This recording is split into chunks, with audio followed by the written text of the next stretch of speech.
et je vais accueillir Sten Charbonneau avec nous. Tournée de mode, Sten. Alors Sten, je disais ce matin, on ne le présente plus tellement il faudrait 2 jours pour présenter toutes les activités de Sten. Alors, cette table ronde va être très sérieuse, hein, une table ronde de politique publique. Alors, les politiques publiques de soutien aux diasporas, évidemment, puisque c'est le thème du jour, et nous aurons des représentants des différents gouvernements. Malheureusement, Scarlett Butler, from the Welsh Office, n'a pas pu venir nous rejoindre au dernier moment, donc elle sera, alors je n'ai pas compris si c'est en visio ou si c'est une vidéo, mais elle sera un tout petit peu présente grâce à la technologie. Donc ça, c'était pour le gouvernement gallois. Nous aurons également, le héros du jour, Jan Ribala, chargé de mission Breton du Monde et coopération internationale à la région Bretagne. Alors, sans vouloir lui enlever tous les Césars qui pourraient lui revenir, la région Bretagne peut être également applaudie quand même, puisqu'elle est à l'initiative aussi de cette journée. Et évidemment, les fonds ne tombent pas tout seuls, même si Jan Rivalin a l'air d'être un sacré magicien. Pour l'Écosse, nous aurons Jamie Campbell du Scottish Office. Welcome. Et j'ai oublié quelqu'un. Je ne crois pas, hein, je crois que c'est tout avec l'absence de Scarlett Butler. On est bien. We also have Amy Ryan-Charlton to be here with us. Thank you very much. I'm so On sorry. behalf of the Irish Abroad Unit we talked about this morning. Thank you very much. Thank you for being with us. Is that okay for you? Yeah, thank you. Okay. Trygravras d'or, oui, d'aviak, en nivergiario, vid cogial, vid klevet cogial, vid deskem ganom divarben, en diaspora, a brodu keltiek, a gan daran prezu gan breis, penalkos, a boez a vo, vid closa en DVC, divarben a politiker issue. So don't worry, I'm sorry about the intrusion to the interpreters. I'm going to speak maybe in English, maybe in French, according to whatever language you feel like. Ou même en français, ou même en breton, on verra. Je vais parler de différentes langues, mais surtout on va parler des politiques publiques consacrées donc aux différentes diasporas. On va parler bien sûr de l'Irlande, on va parler de l'Écosse, on va parler de la Bretagne, on va évoquer le Pays de Galles avec Scarlett Butler qui n'a pas pu venir pour un problème de santé, mais qui nous a enregistré quelques vidéos. Alors, on a beaucoup de choses à dire, donc c'est pour ça que je suis obligé de parler très vite. Et on sait qu'à la fin de cette table ronde, ce sera le lancement d'autres choses pour ce festival intercétique. Alors, on va commencer tout de suite par citer peut-être Saint-Paul Roux, qui disait on trouve un breton sur chaque mode de terre. Et on trouve un breton sur chaque lame de la mer. Il disait que les Celtes étaient les nomades de l'arc atlantique. Alors, on pourrait peut-être, je vais peut-être commencer avec Jan Rivalin, peut-être aussi aller chercher des micros, ce sera plus facile. On va commencer avec Jan. On a entendu parler de Guernic qui se sentait exilé, Guers dans l'Arluat. Est-ce qu'on peut comparer un exilé, un immigré, et comment on peut définir finalement ce que c'est qu'une diaspora? Alors l'idée de diaspora, évidemment, parfois, on en a parlé tout à l'heure, parfois le terme est même contesté par certains, on en a parlé ce matin, en tout cas à propos de la Bretagne. Je pense que c'est un terme qui évolue, évidemment, au sens classique du terme. Martine en a parlé, on sait ce que c'est, hein, c'est des grands déplacements de population qui quittent leur terre d'origine et qui refont souche ailleurs parfois. Aujourd'hui, et ce dont moi je peux vous parler, c'est plutôt ce qu'on entend, nous, au Conseil régional, par diaspora bretonne. D'ailleurs, on parle plus souvent de Bretonnes et Bretons du monde, et j'ajoute toujours leurs amis également. Pour nous, la diaspora aujourd'hui, ce qu'on considère, ce qu'on appelle les Bretonnes et Bretons du monde, ce sont à la fois les gens qui sont descendants de ces émigrés, exilés dont tu parles, souvent émigrés économiques, on a vu ça tout à l'heure, notamment à propos des États-Unis. Ce sont leurs descendants, ceux qui savent qu'ils ont ces origines, ce sont les Bretons et Bretonnes d'aujourd'hui qui décident d'aller vivre ailleurs, et c'est très important, ce sont aussi toutes celles et ceux qui ont un lien avec la Bretagne, parce qu'ils sont venus un jour travailler en Bretagne, parce qu'ils ont étudié en Bretagne, parce que tout simplement ils ont découvert la Bretagne, même parfois sans jamais y mettre les pieds, mais ils ont du plaisir à participer aux événements qui sont montés par tout ce qu'on a vu tout à l'heure. C'est des événements extrêmement émouvants, et je vous l'assure, souvent beaucoup plus émouvants que ce qu'on peut imaginer lorsqu'on ne les a pas vécus. Donc pour nous, les Bretonnes et Bretons au monde, c'est tout ça. J'en parlerai sûrement tout à l'heure, mais on a décerné des titres d'ambassadeurs des Bretons du monde aujourd'hui à près de 80 personnes. J'ai pas fait le calcul exact parce que c'est pas ça la question, mais je pense que la moitié ne sont pas forcément bretons et bretonnes d'origine, et c'est pas ça qui compte. C'est vraiment, c'est une volonté de partage, de mélange et d'échange de culture. C'est de ça dont on parle aujourd'hui, beaucoup plus que de l'envie de se retrouver à l'étranger parce qu'on est perdu dans un monde qui nous est pas familier, parce qu'on a besoin de se soutenir. Ça peut arriver encore, bien sûr, et c'est très bien, mais c'est plus ça la motivation principale, et c'est pas ça le sens de notre politique de soutien, en tout cas. D'accord. Alors, on a parlé beaucoup au cours de ces journées des différentes diasporas, justement, celle qui était en Irlande, donc on va pas y revenir, bien sûr. On a moins parlé peut-être des diasporas écossaises et galloises. Alors, on va tout de suite entendre Scarlett Butler, qui est la représentante du gouvernement gallois en France, qui n'a pas pu venir, mais elle nous a envoyé une petite vidéo pour nous donner en raccourci l'histoire de la diaspora galloise. Alors, je crois qu'en fait, je dois appuyer sur un... Bonjour à toutes et à tous. Je suis Scarlett Butler, la représentante du gouvernement gallois en France. Je suis navrée de ne pas être parmi vous aujourd'hui. J'attendais ce festival avec tant d'impatience. Un grand merci à Yann et à Sten de m'avoir permis d'intervenir par vidéo. Je vais vous parler tout d'abord de l'histoire de la diaspora galloise en mettant l'accent sur l'immigration vers les États-Unis et l'Argentine. Les Quakers gallois faisaient partie des premiers Gallois à s'installer aux États-Unis. Membres d'un mouvement chrétien, ils étaient souvent persécutés en raison de leur foi. Leur immigration a commencé à la fin du XVIIe siècle, principalement vers la Pennsylvanie, attirés par la promesse de liberté religieuse, ainsi que la possibilité de se gouverner en langue galloise. Promesse faite par William Penn, un Quaker anglais aux racines galloises et fondateur de la Pennsylvanie. De nombreux autres Gallois ont également quitté le Pays de Galles pour les États-Unis à la recherche de nouvelles opportunités économiques. Beaucoup ont travaillé dans les mines et les usines, notamment en Ohio. L'influence galloise est encore visible aujourd'hui dans des noms de villes comme Brimau, qui signifie grande colline. Des associations américaines comme la Société galloise de Philadelphie, fondée en 1798, essayent de préserver la culture et l'identité galloise à travers les traditions culturelles comme les Eisteddfodau, ce festival de musique, de poésie et de langue galloise. Un épisode très fascinant de la diaspora galloise est la création d'une colonie galloise en Patagonie, en Argentine. En 1865, 150 Gallois sont montés à bord d'un bateau appelé Mimosa et ont débarqué en Patagonie. Ils ont ensuite fondé Erweladva, ce qui signifie la colonie en gallois. Ils cherchaient un lieu où ils pouvaient vivre librement, loin de la domination anglaise. Aujourd'hui encore, cette communauté galloise existe en Patagonie. J'ai eu la chance de la visiter il y a quelques années. J'ai été très émue de voir le dragon rouge, des chapelles typiquement galloises, des salons de thé gallois et d'entendre parler le gallois à l'autre bout du monde. C'est une preuve émouvante que la culture peut se vivre, peu importe la distance. Merci beaucoup.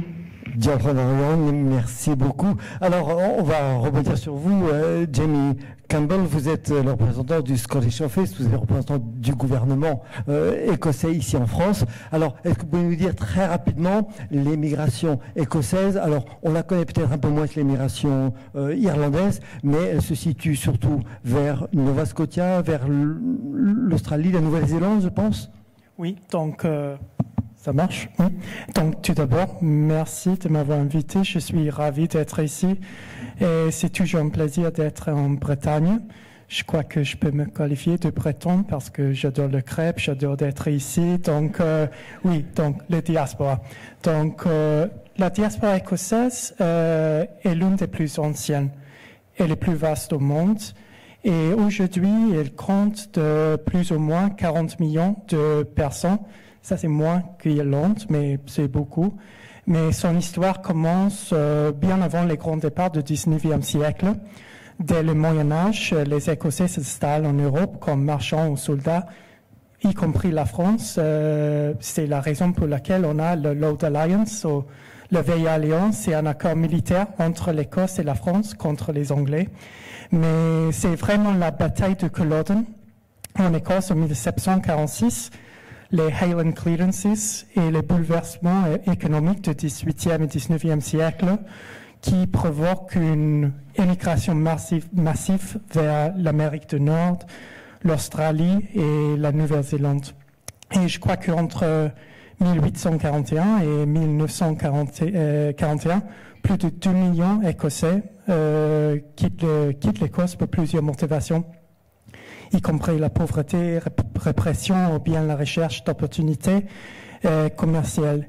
Et oui, comme vous avez dit, vraiment les États-Unis et le Canada, mais aussi l'Australie et la Nouvelle-Zélande, mais aussi l'Argentine comme les Gallois, l'Argentine et le Chili. Il y a une présence notable d'Écossais dans l'agriculture au Chili, dans l'éducation et la marine. Et en fait, je crois que c'était un soldat écossais qui a fondé la marine chilienne. Donc oui, on est un peu partout. Et ça, juste un peu d'histoire. Et après, je peux parler de notre stratégie. Et je m'excuse. Bon, je vais mélanger l'anglais et le français. Donc désolé pour les traducteurs, les interprètes. Don't worry, they're hired and they're doing a great job so far, so no problem. We can speak in English or we can speak in French, as you like. On a évoqué, enfin Scarlett Butler a évoqué Ulatva en Patagonie, une région où l'on continue à parler gallois. Il y a une région hors Écosse où l'on continue à parler le gaélique écossais. Oui, donc au Canada, on a, je crois qu'il y a 200 ans, le gaélique écossais, c'était le 3e langue parlée.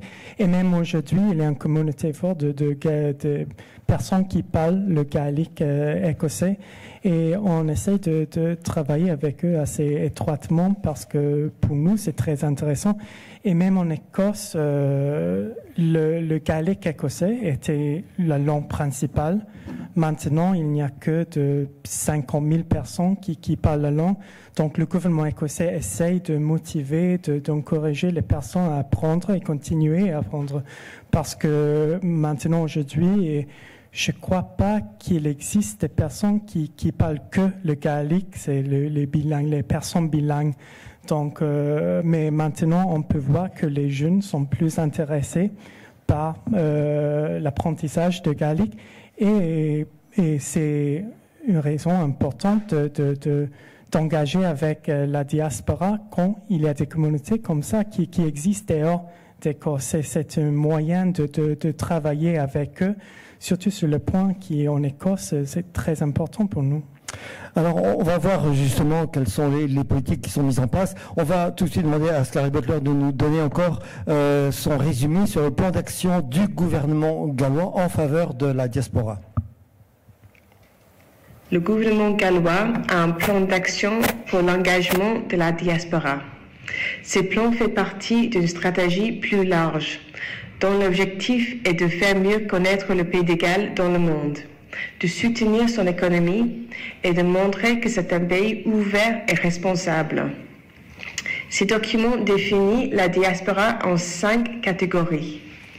La diaspora vécue, donc les personnes nées au Pays de Galles qui vivent ailleurs. La diaspora ancestrale, donc les personnes ayant des origines galloises. Les diasporas de la nouvelle génération, les membres qui ont moins de 35 ans. La diaspora de retour, les personnes ayant vécu à l'étranger et qui sont revenues s'installer au Pays de Galles. La diaspora d'affinité, les personnes sans origine galloise ayant un lien fort avec le Pays de Galles. En parlant de la diaspora d'affinité, j'ai été très touchée par l'histoire d'une Américaine des États-Unis qui n'a pas d'origine galloise qui n'avait jamais visité le Pays de Galles, et pourtant elle a décidé d'apprendre le gallois après avoir découvert des chansons en gallois. Et maintenant, elle parle couramment la langue. Beaucoup plus connu est le rachat du club de foot de Wrexham par les acteurs Ryan Reynolds et Rob McElhenney, qui a beaucoup fait parler du Pays de Galles aux États-Unis et au Canada. En s'intéressant à la culture, à la langue et à l'identité galloise, ils sont devenus d'une façon des membres de la diaspora d'affinité. Le gouvernement gallois leur a remis le Dragon Award, un prix qui souligne leur rôle dans la promotion du Pays de Galles. Voilà, donc on a vu un petit peu qu'effectivement il y a différentes diasporas, comme on l'évoquait pour la Bretagne, comme on en parlait pour l'Irlande, comme on vient de le dire aussi pour l'Écosse. Il y a des traits marquants quand même, des éléments culturels, le costume, la musique, la langue, une affinité comme Qu'est-ce qui fait qu'on reconnaît la diaspora écossaise par le monde? Comment vous reconnaissez cette diaspora par le monde? Oui, donc tout d'abord, je vais parler en anglais maintenant, mais on peut dire qu'est-ce que c'est la diaspora? What is diaspora? And originally, when we thought of diaspora, Jan was saying is that it was kind of an ethnic view, that it was people who came from Scotland, who moved from Scotland abroad, who are Scottish, s'émigrer à l'étranger. Mais maintenant, on a une vue plus inclusive de ce que c'est la diaspora. Et ça peut être les personnes qui s'intéressent à une affinité qui est très important. On a beaucoup d'étudiants internationaux qui ont étudié en Écosse et qui ont toujours cette connexion avec notre pays. C'est important. Community. And I forgot a little bit what the question was. So my first question would be how to recognize the diaspora. How do you, what are the iconic markers? Yeah. And then the next question will be how does your government recognize these people and what do they have to offer them? Yeah, so I think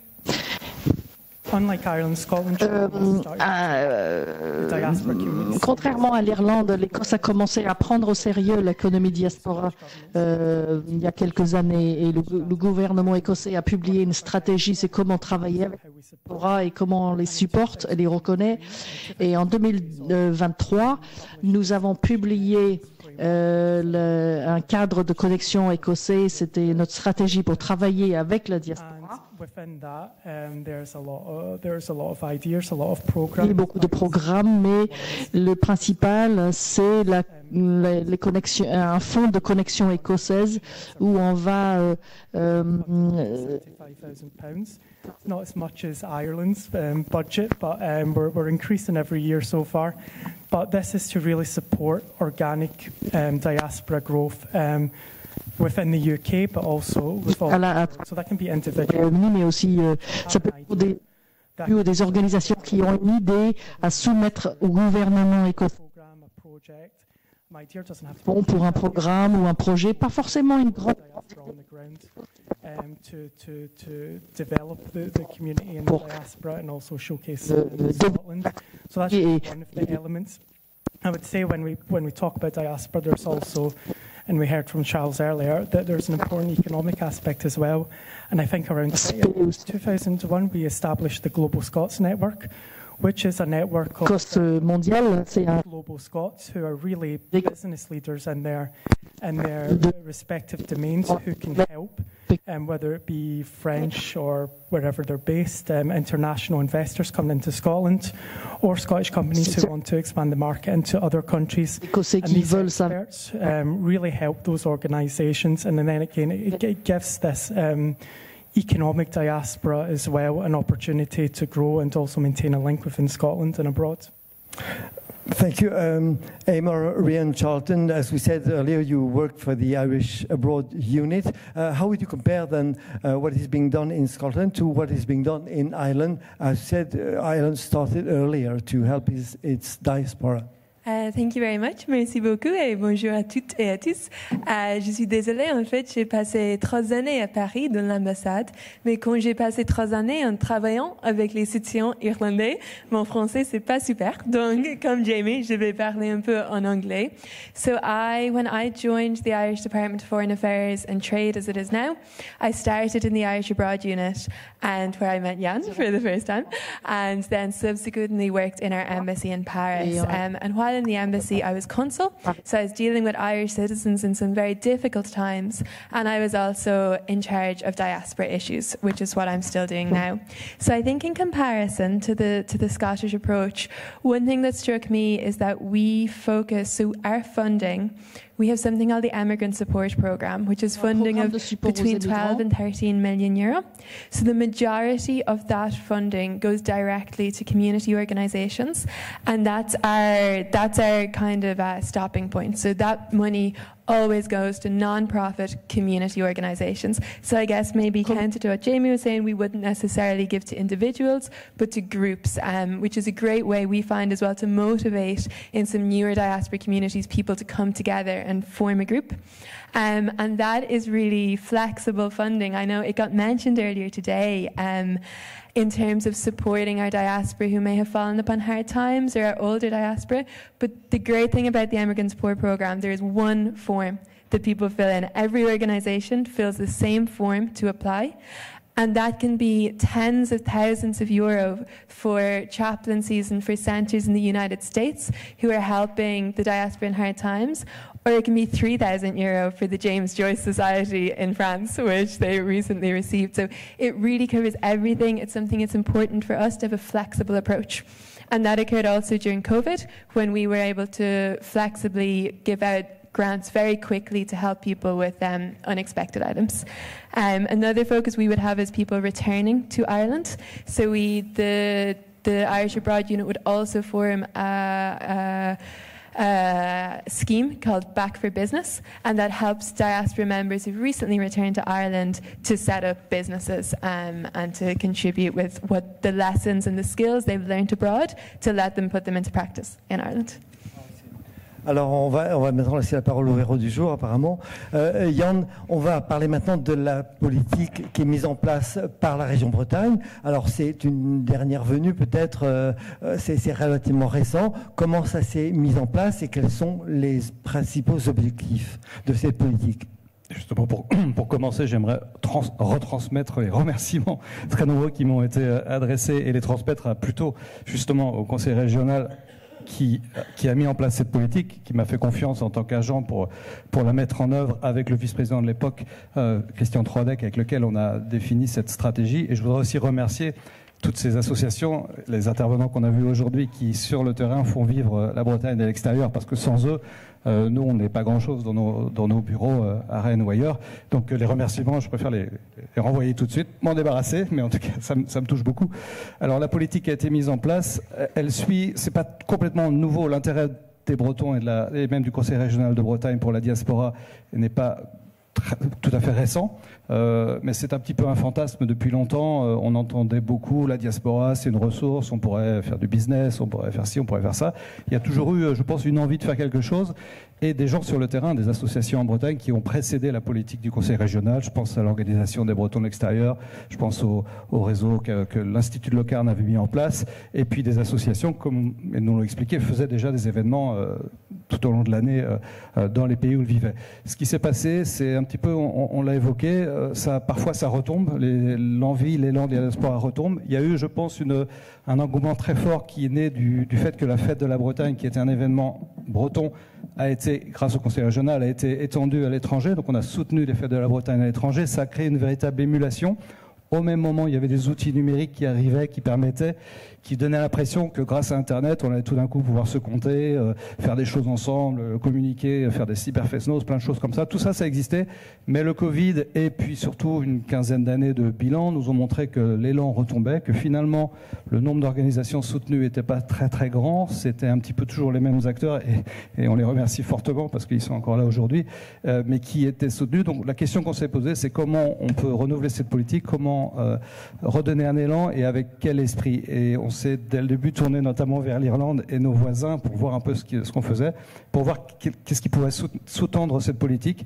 Et je pense que ce qui est très important, le vrai retournement qu'on a opéré, c'est de se dire, là, avant d'être une ressource, la diaspora est une richesse.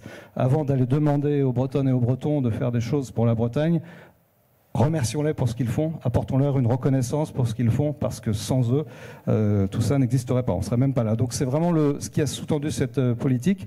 Et là, moi, je remercie, c'est vrai, au Conseil régional, mes collègues qui m'ont fait confiance, mon directeur, les élus qui nous ont fait confiance, parce que c'est pas forcément évident d'arriver dans une politique en disant on va pas en tirer une ressource directe, on va miser sur le long terme, on va soutenir les Bretonnes et les Bretons pour faire ce qu'ils font, et un jour peut-être il y aura des retombées, les étudiants trouveront des solutions à leurs soucis lorsqu'ils voyagent, il y aura du business, mais avant tout remercions-les.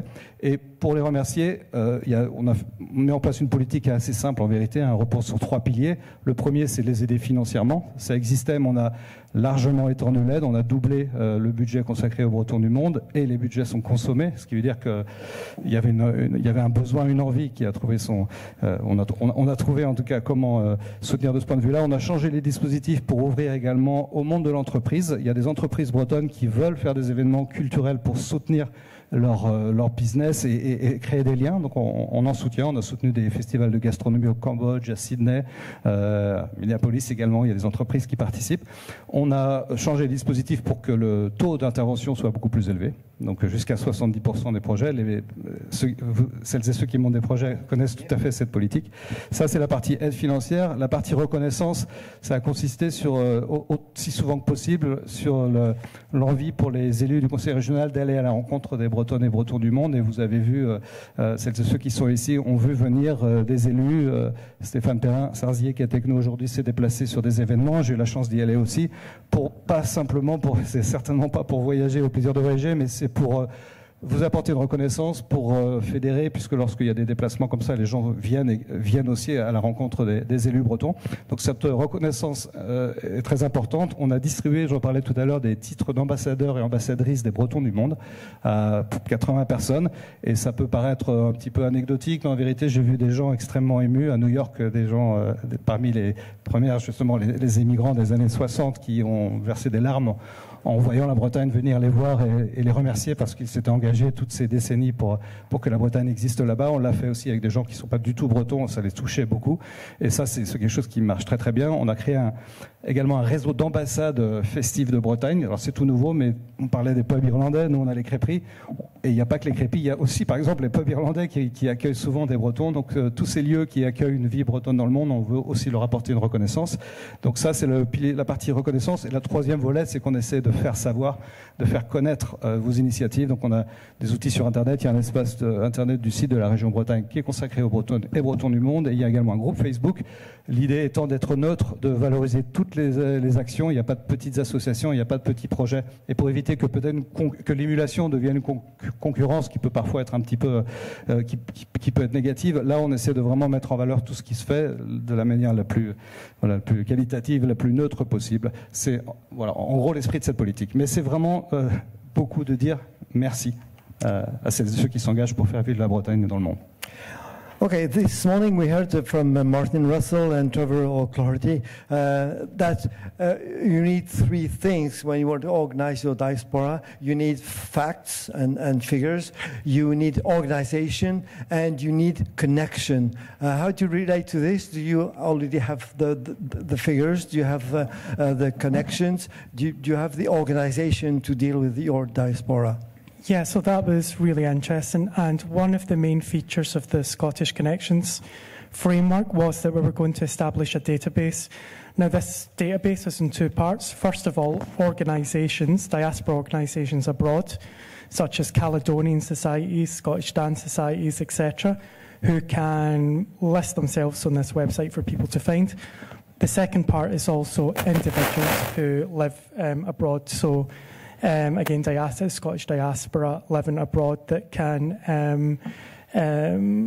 register their details, not to be made public, but who can then be led to these organisations in their area. But internally, it gives us an idea of the numbers. So beyond the academic 40 million that we have, it will take quite a while to get a good idea of the accurate number. I don't know if it is possible to get a even close to accurate number, particularly when we kind of have this inclusive definition of what diaspora is. So I think, the numbers, we have some numbers, and we know that there is a lot out there, particularly within certain hot points like in Canada, the US. Obviously you'll see, if you come to New York during Tartan Week, you will see the massive scale of the Scottish diaspora there, and also in Australia and New Zealand. So we know where they are. The organisation is quite an interesting one, and I think this is when we did research into creating a diaspora strategy. It was a slight difference between Scotland's historic approach to diaspora, and Ireland's approach, whereas I think Ireland has been much more laissez-faire, organic, when it's really the diaspora themselves who have grown, supported by the Irish state.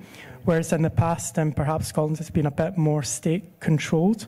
Perhaps quite necessary is that we've had a different starting point from Ireland, and we've had to really develop this notion of diaspora, and being able to establish connections with those communities before now being able to support the organic growth abroad. So the organisation is, we're getting there.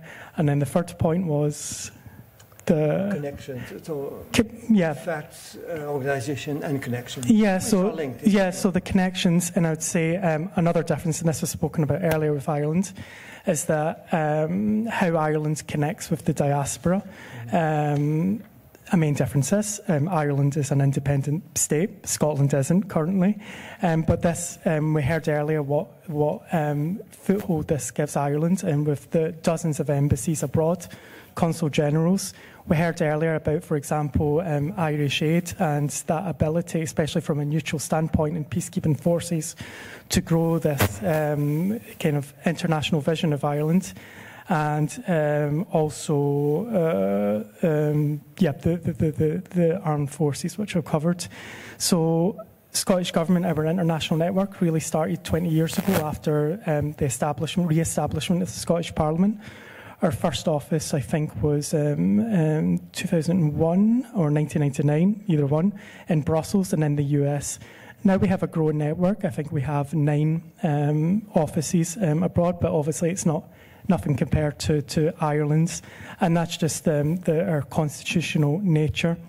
So, but really one of the important priorities for our offices abroad is to connect with the diaspora, better understand them, better understand what they need, what they're doing, and how we can support them.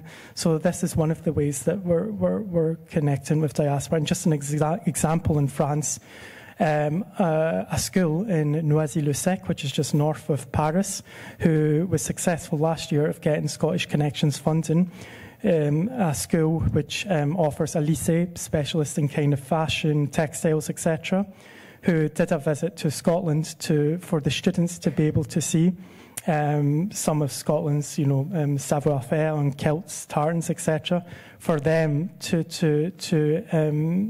basically incorporate into their work. And if you know the area in Saint-Denis, etc., which can be quite a poor area, it's given these kids a chance to kind of look outside their quartier and just to see, but also to give them the skills, etc., what they need.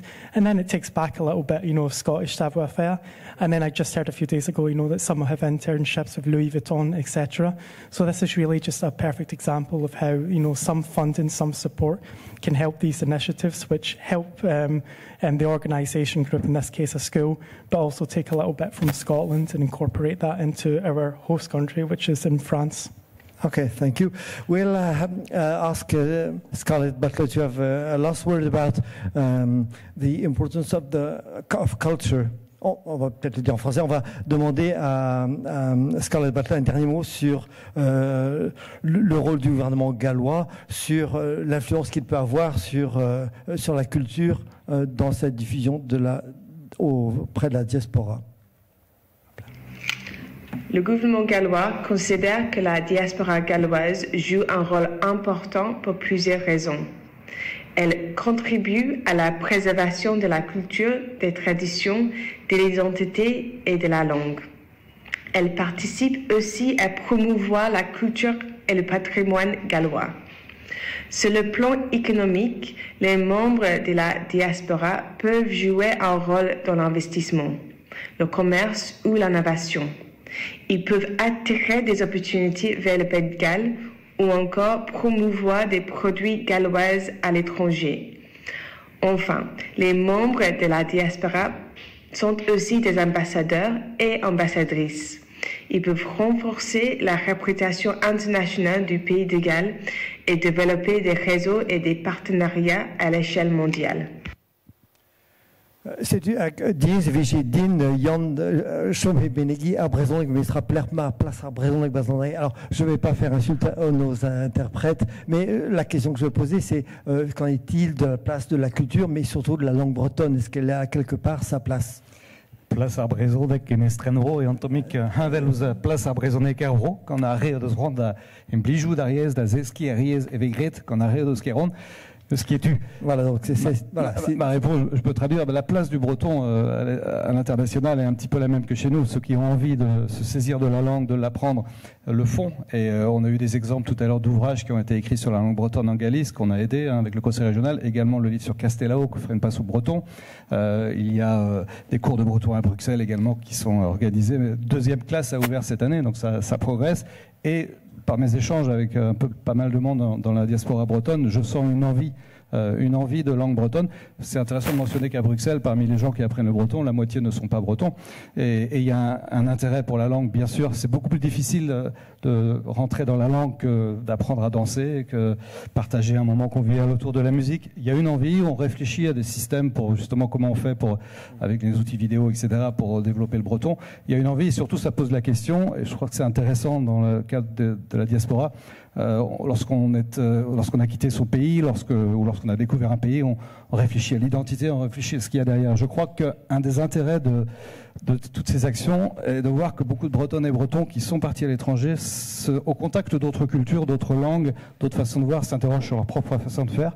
Et je pense qu'on a plus facilement, sans complexe, tendance à, tiens, pourquoi pas essayer de danser, peut-être quelque chose qu'on n'aurait jamais fait ici, apprendre la langue. Donc il y a aussi un potentiel, je pense, de ce point de vue-là, et qui peut en retour donner confiance aux Bretonnes et Bretons qui ne sont pas partis. Alors, on me fait signe qu'il nous reste très peu de temps. Je voudrais quand même demander une dernière question. Last question, if you don't mind.